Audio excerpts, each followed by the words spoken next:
Welcome back, everyone, to the recap for episode 11 of Survivor Game Show Network's Survivor Exile Island.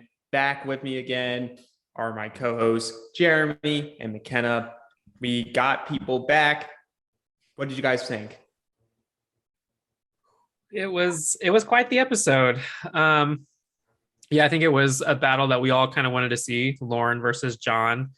And so they finally got to duke it out, and one of them came out on top. But overall, it was a pretty straightforward episode. Mm-hmm. I'm kind of glad it worked out the way it did, with like Lauren went out before John in the vote, and also Lauren went out before John here, plus John also was the one to go out here. So it kind of just added a bonus episode, essentially. But as someone who makes the wikis for our seasons, it also makes it a lot easier to not go, well, Lauren was the 9th boot, but then was also the 13th boot because she came back, so John became the 9th boot. It makes things so much cleaner for me, even though I was hoping to see John make something of this very slim probability of lasting longer in this game. Yeah. But I wasn't the only one. We start off the episode with Austin very depressed. He goes in, he wants Greg out twice, loses his 2 alliance members in Lauren and John, and now he's saying, in his mind at least, he's saying, I only have Mike Simmons and Jim left. Mm-hmm. Yeah, I think at this point, Austin kind of possibly starts to see like his game is just slipping away and his days are numbered, which sucks. And so it's definitely not the feeling that you want to have. And so I think going into that challenge where Lauren and John battle it out and come back, and with John coming back, it gives him a little bit of hope. But even before that, he's still going to feel like, what can I do now? There's not a whole lot. Yeah, and I feel like with John to be the one to come back, it's kind of worse off for Austin, because I feel like Lauren might have had a little bit more pull with some people. Like, she's more connected with at least Greg, and Greg has a little bit of pull with people. I still think she would have gone out like John did just this episode, but I think she has just a slightly higher percentage to last longer.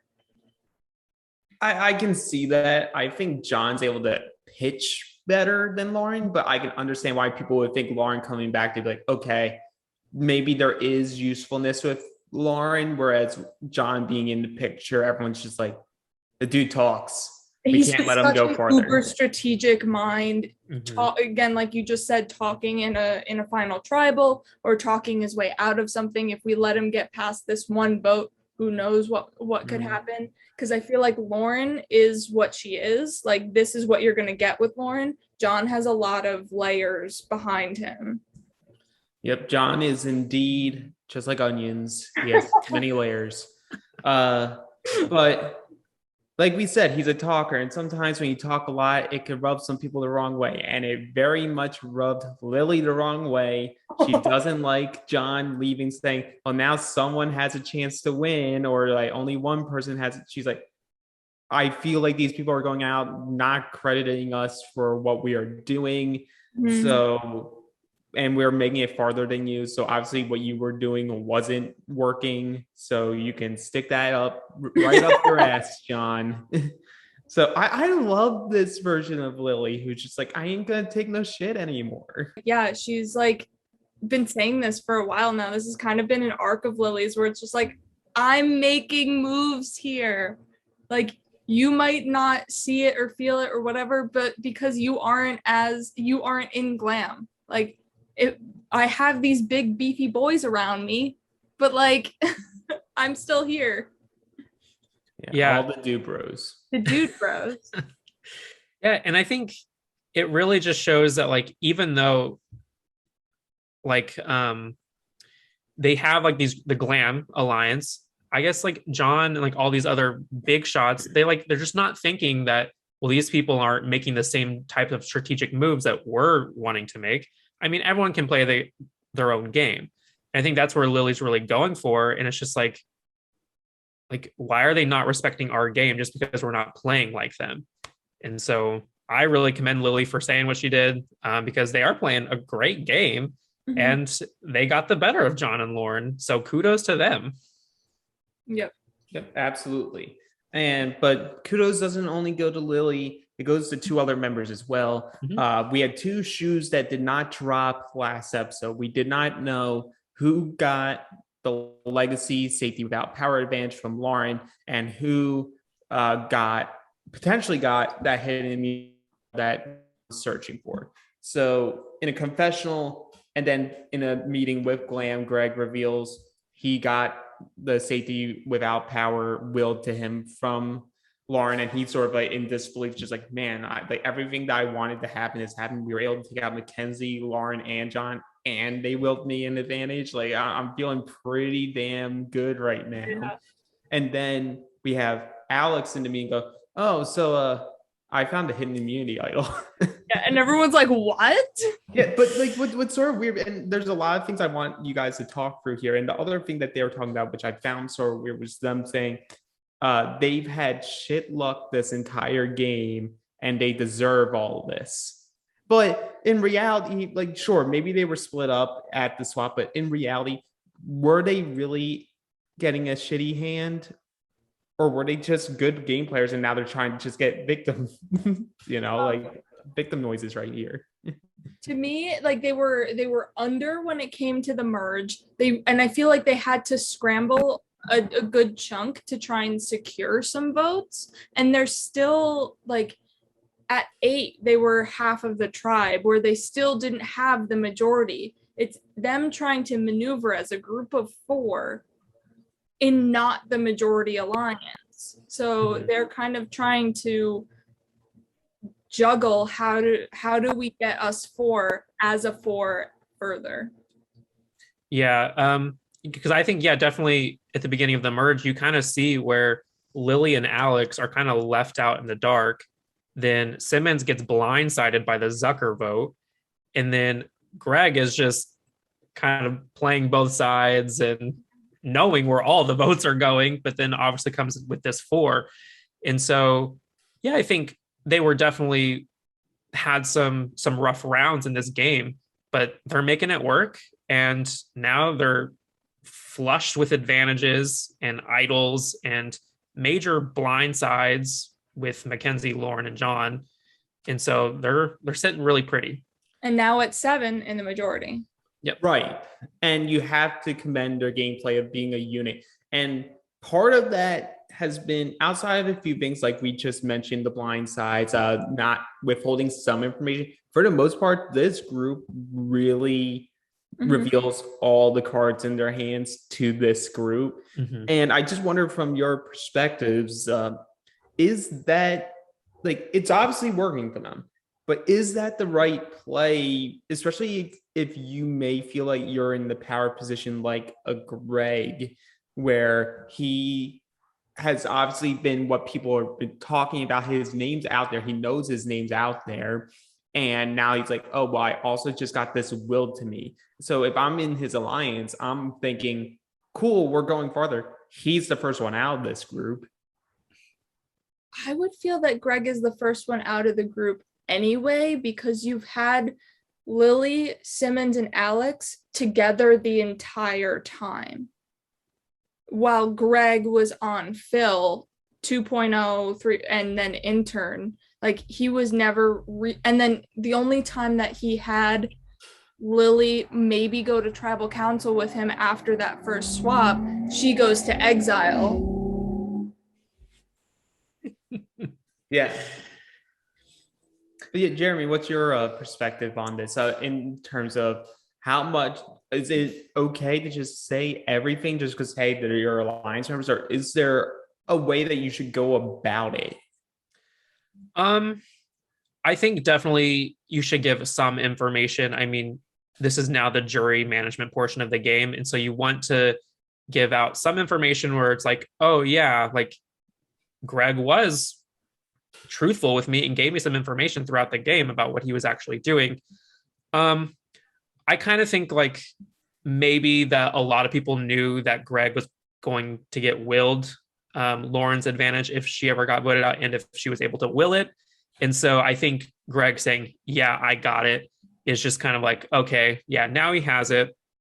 But I can definitely see what you're saying, Alex. Like, okay, after 6, why not get him out? Because now he's completely vulnerable if he doesn't have individual immunity.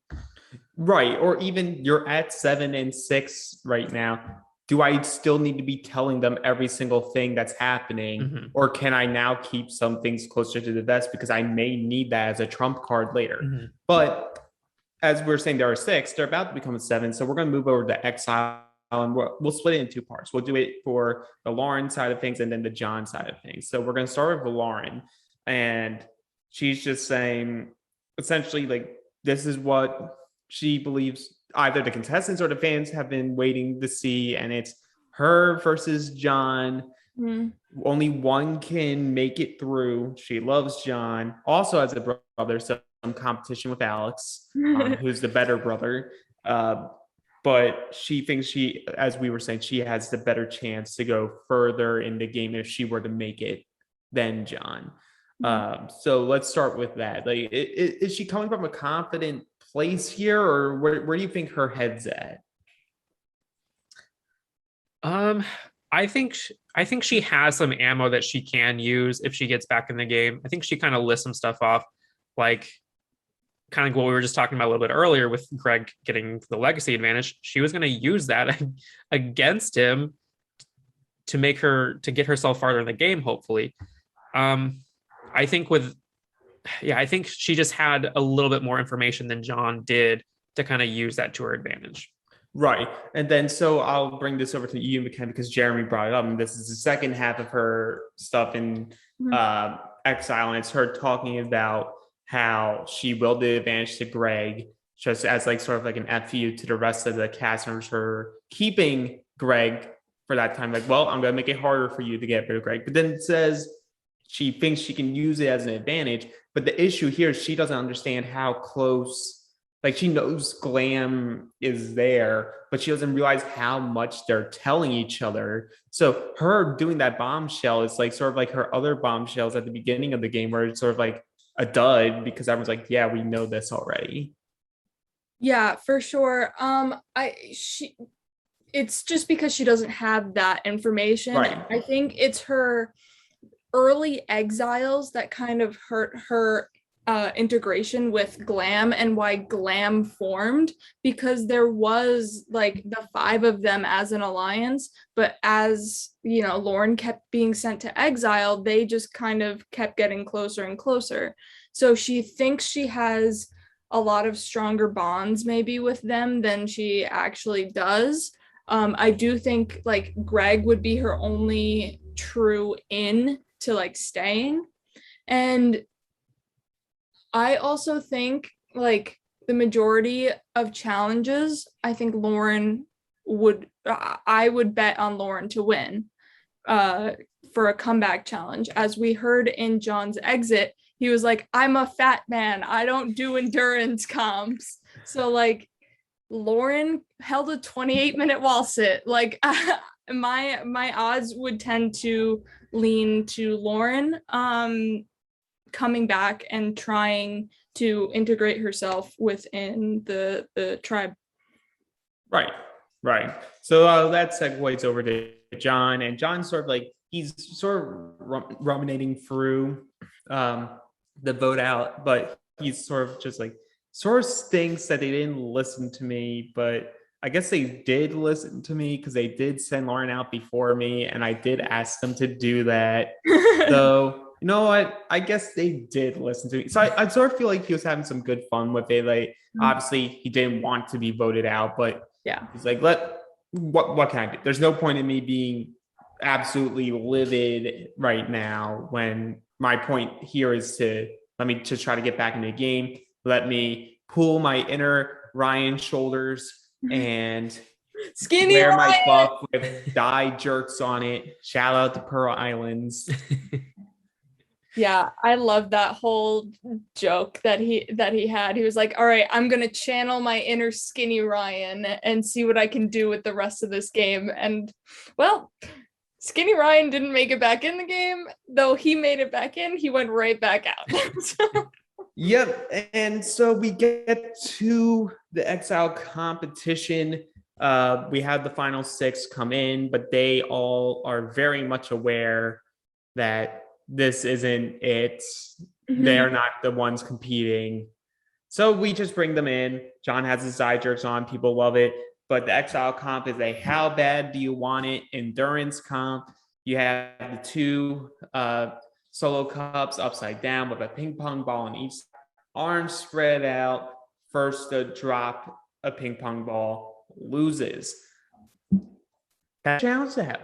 It seems simple on paper to anyone who's like just coming into their first season, be like, oh, all I can do is put my arms out and balance the balls, like piece of cake. And it's very light, but you're not impacting gravity and just the weight of your arms staying up there and blood flow. There's a lot going on, but on paper, you would think, yeah, Lauren's probably winning this. right.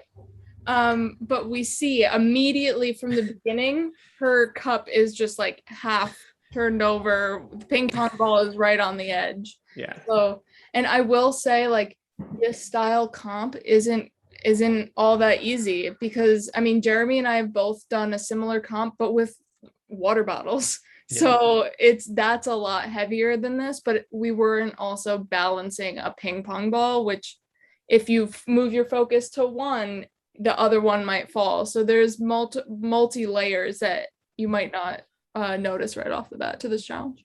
Right. And it's very much a type of challenge where you need, like, if you're a yoga person or like into all that meditation and breathing, this is the competition for you, because this allows you to just put your arms up, zen out. Yeah. And just stay relaxed, stay in one motion, keep a steady breath.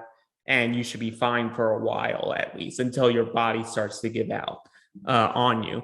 But ultimately, we do see Lauren drop, because maybe partly due to just having her cups tilted right from the jump, but fairly quickly. Like, everyone thought this was going to last a lot longer than it did. But John re-enters the game. Yes, and boy does he. He hits the ground running and is just like, Lauren told me all this. Here it is. And they're just like, we know. And then because sorry. He said, like, oh, I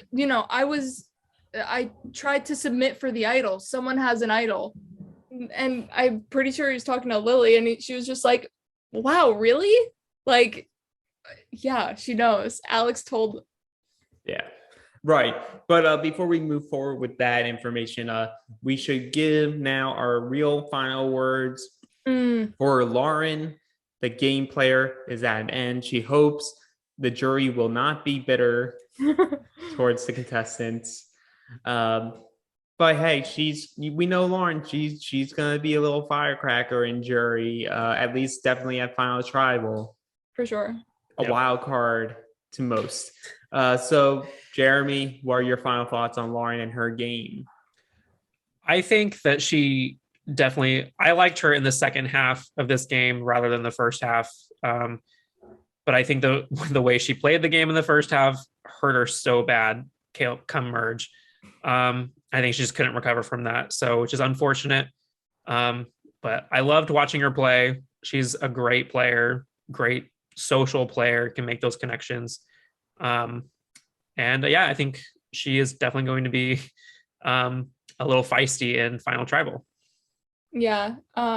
As a big someone who is like, Lauren play, I was happy that she did, and I think it is a credit to her social game and her social skills that I'm surprised she didn't go out earlier with some of the outbursts that she had in the first half. She made it all the way to fourth juror.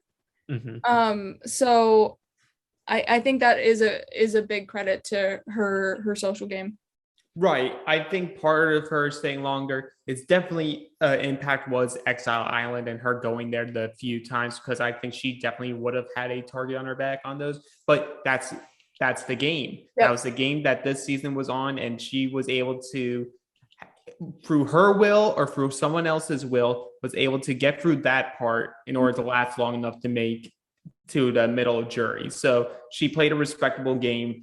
Was it messy? Yes, it was, but it brought some good entertainment along the way. So we thank you, Lauren.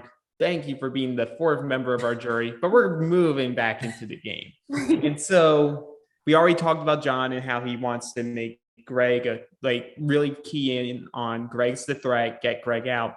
Greg saying the biggest loser that came out of what just happened isn't Lauren, it isn't us, it isn't John, it's John's cat, Paddington, because John keeps stealing all of Paddington's lives. Oh, I love this. Yeah, it's a great confessional. Yeah, because definitely they keep trying to get rid of John, who is a major threat in this game. So he's so strategic. And then when they finally think that he's gone, he comes back for a challenge and then comes back into the game. So now they have to hopefully take him out again. But I think John's pitch on taking out Greg is a smart move, because next to John, Greg is, I think right now, is the biggest threat and should be the biggest target to get out. And so he's really not making a bad pitch to all these people. It's just Glam is just way too tight. Yeah. Yeah, Glam's too strong right now. You're not really going to be able to crack that at this point in the game, because they all have their ideas on how they want to get to the end, but they're like, our plans don't involve you. It involves you being the fifth member of the jury. Yeah, that's what we intend on. And that's pretty much what we get for the rest of this before we get to the immunity. It's just a lot of some people saying they're behind on info, but a lot of John just trying to work on Lilly, work on Austin, work on Jim, work on Simmons, and really using the information that Lauren gave to him while they were at Exile, which, if you're the person on the lowest on totem pole, that's all you can do, honestly. Like, what else can you do in John's position? Yeah. I mean, the only other thing is to just get that one more vote to maybe throw out Austin or Jim. That's the only thing, because I think John should be more in survival mode rather than let me grab allies mode, because he knows he's dead no matter what. So I feel like just if you throw out Jim or Austin, which he winds up voting for Jim because he thinks maybe that's a plan that somebody might go with. I think that's really his only other option, because Greg is so ingrained. Yeah. Yeah, I think for John at this point should be anyone but me, pulling that Sandra tactic. So, well, the issue is that I feel like he's not in a position where he can use that tactic, because he's coming back in after just immediately being sent out. He's back in the game. People know the names that he was saying. He can't sort of just go back into the background and try to hide, or go I will vote for anyone else or whatever. It really, the only grass he could have potentially have done was basically grovel to Greg and try to either, instead of targeting Greg this round, go Greg, I know for a fact you may have this alliance. They're looking at you first, and I know you're willed that advantage. I can, if you keep me here, this is sort of how my work if I was in John. If you keep me here at 7 and someone manage to get to 5, I will not put your name down. You will get 4 with me and whoever 2 other people you want. That's sort of what you have to sell the world eventually, and pretty much make them realize I'm going to tear apart my own game and let you get right to the cusp of potentially winning it all.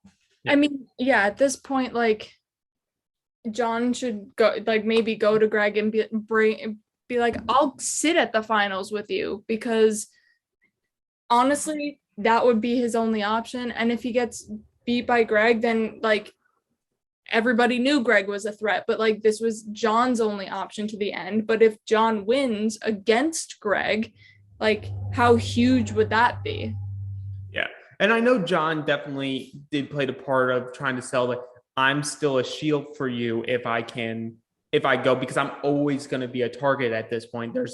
I can't hide from it. I am that. So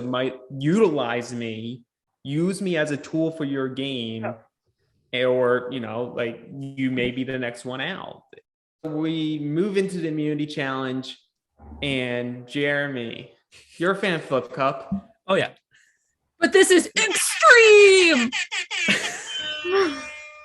Yes, we have extreme Flip Cup. You have to flip one cup and then flip the second cup on top of the first one. Insanity. I would not be good at this. I know I wouldn't be good at this, but some surprising people were good at this. Yeah, this challenge is actually not easy. When I heard that this was going to be the challenge, I kind of tested it myself, and getting that first cup is no problem, but getting that second cup on top is super difficult. And I'm very surprised at Lilly making it so far. She was doing really well and getting it on just maybe a few tries in later rounds. But yeah, kudos to everyone who was able to get through that challenge. It was a tough one. Yeah, for sure. Yeah, so the boot order went, most shocking one was Austin being the first one out, then Jim, then John, leaving only Glam left. Go figure. With all their so we get Alex eliminated, Mike eliminated. Greg beat out Lilly. Greg wins immunity. He's feeling great because he's like, I immunity this round. I save out power next round. I feel pretty untouchable. Mm-hmm. Yeah. Yeah. Oh, Greg. Just like he needs to take one step back and realize like, I hate just it pains me when I see those confessionals of like, man, things are going great for me. Everything is good. I've got immunity. I've got the safety without power. Like that just scares me for the next after he's not like officially safe. Yeah. But I also got to think like, what do you guys think if Greg didn't win this immunity challenge? I mean, John was pushing really hard for Greg. Do you think that he could have convinced some people to kind of vote for him? Do you think Greg could have gone out this round if he didn't win immunity? Obviously, there's more of a chance because there's more of a chance of getting no votes on you because you're immune. But I think ultimately, while they would have taken what John said, they would all be thinking, well, we could do it next round, or at worst, do it at final five. I think that's sort of in their plan. And it sort of goes with what point you made, because it goes into Lily's quote about Glam, where she says, honestly, at this point, only way I think one of us could win or also get there is if we just continue to stick together, which also benefits her because she's saying, at least what I'm being told, all three of the guys want me at the final two because they think I'm the easy win. And you know what? Let them think that. I can get to the end and hopefully I can convince the jury to vote for me, but it gets me to the end. Yeah, I think it would be hard for some people to flip on Greg because Jim was very gung-ho of like, get John and Lauren out of here. So I don't think he would be able to get Jim's vote. He probably wouldn't be able to get Lily's. So it's him and Austin, and they need Alex or Simmons, and both of them, to like try and do anything to get Greg out. Right. And so the plan that's in action, Alex explains, is they're going to split the vote on John and Austin. Just in case if John or Austin have anything funny and they play an idol, he's even willing to play an idol on Jim because he knows they're going to be voting for Jim. And then that way, no matter what happens, one of Austin or John goes. solid plan. Yeah, pretty straightforward. Yeah, especially when you have the fifth number is Jim, whose main goal in this game was I need to get. Look, John's here. Yeah. Yeah. So honestly, we right before we get to the vote, it's John's version of a funeral for himself. Yeah. He's just giving accolades to everyone. He's just like, I understand where I'm at in this game, guys. It's okay. I'm accepting this. And so it just like goes through it. And I don't know, what would you guys be thinking if you're on that call with John? Oh my gosh. I had a lot of thoughts running through my mind during this portion of the episode because at first I was like, oh, look at John giving all these compliments. But then like you really think about it, it's like, oh, this is your game, Alex. This is your game, Lilly. These are all the things that you guys are doing and how you've gotten this far. And I would just be like, shut up, John. But this is John just kind of politely throwing everyone's game right out in the open. So it was, at first you're like, you don't think about it too much, but like once you really think about it strategically, it was pretty crazy. Yeah, watching the entire thing, I was just like cringing throughout it because I'm like, oh, I'd feel so awkward, like everyone getting all these compliments and stuff. Also, John's a very nice guy, but he never presents his niceness like that. It's usually more like subtly and stuff like that. So just watching him be like overly nice for what, like 3 minutes or whatever, that however long that clip was, I was just like, this isn't totally John. This is weird. Mm-hmm. Nope. Yeah, it was weird, but we end it. It's Groundhog's Day, guys. Lauren was the fourth member of our jury. John is once again the 10th boot and fifth member of jury on a 5-1 vote. He ends with a total of 10 total votes cast against him, which at this point in the game is the most for any of the contestants.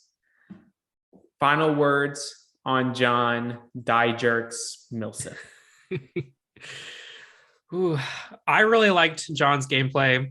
I didn't really get to see his game a whole lot in the first season that we played together. And so it was really fun to kind of see his strategic mind work through this game. And I think he played extremely well. They definitely got him out, I think, at the best time, because if he would have gotten any further, he would have ran to the end and probably could have won the game. Mm-hmm. So major kudos to John. As the second pick in the draft and my first pick, John, I am so glad you played this game and you got your redemption that I robbed from you. So I'm glad that you got to play and show what you can do. Well, with that, it is time to give our episode 11 MVPs of the episode. McKenna, you get to go first this time. All right. Well, I don't think it's a shock, but Greg. He won the immunity when I believe he would really need to, when there was more of a shot for him to go home. And he got Lauren's safety without power after actually writing her name down on parchment. So I'd give my MVP to Greg. Okay, Jeremy. All right. So I think for the first time, do we match? We match MVPs. I'm also going to give mine to Greg. Just echoing a lot what McKenna said. Yeah, I think he was definitely playing a Sarah Lucina type game to get that legacy advantage, voting out Lauren just to receive it. And so I think, yeah, he's playing an extremely good game. Well, there you have it, guys. And that does shake up the MVP standings. Greg shoots up to first place with 3.5 MVPs, with Mike Simmons with 2 MVPs and Lilly in third with 1.5 out of what I believe is the remaining active players in the game who have MVPs. So it is still a tight race, but that does wrap up this week's recap. And thank you all for joining us. Please remember to like the video. Please subscribe to the YouTube channel and click that bell for all notifications so that you know when we drop new content. We have episodes every Monday and Thursday. We have exits on Wednesdays and Saturdays, our recaps on Sundays as we are approaching this end game, as well as follow us on Instagram. This upcoming Monday, Austin will be taking over the Instagram account for Survivor Game Show Network. And on Thursday, Andrew, the mayor of Ponderosa himself, will be taking over for that episode. And remember, join our Facebook page where our real community is at. That's where you get to ask questions, put in questions for the exit interview, do polls, all the works. It's a great community. Please join it. But with that, see you next time.